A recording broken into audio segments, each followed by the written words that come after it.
Medyo maamay na siya, sir, no? Oo. Nangangamoy at nangingitim na. Ganito inabutan ng mga otoridad mula sa City Veterinary and Agriculture Office ang kilo-kilong manok na yan na ibinebenta sa Baguio City Public Market kahapon, July 28. Ang operasyon nagbunga sa isang sumbong ng isang residente matapos makabili ng karne ng manok sa naturang establishmento. Lahat ng mga andon is sira. Chilled chicken should be handled properly.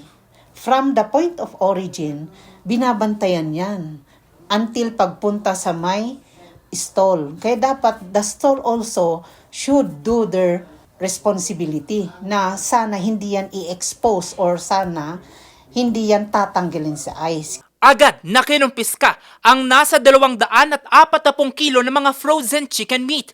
Yun lang, sa kaparehong araw, panibagong 18 kilo muli ang nakumpiska sa kaparehong establishmento. Meron ding complaint regarding the fish. ADSEM na meron din silang fish doon. Kaya actually our purpose on the afternoon is to inspect the fish and fishery products.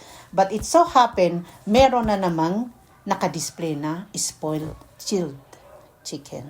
Ang insidente ay kinababahala naman ngayon ng mga residente. Nagtitinda ng ganun, hindi naman yun ang inuulam nila.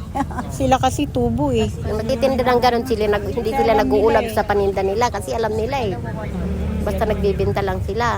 Siyempre, kailangan sa kalusugan para hindi tayo maano ng sakit.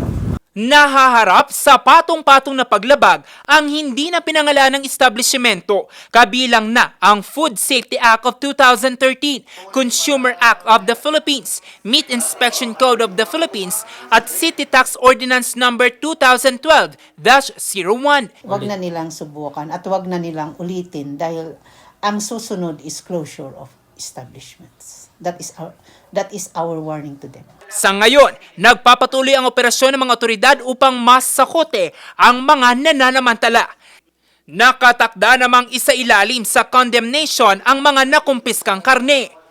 Jose Robert Inventor, RNG News.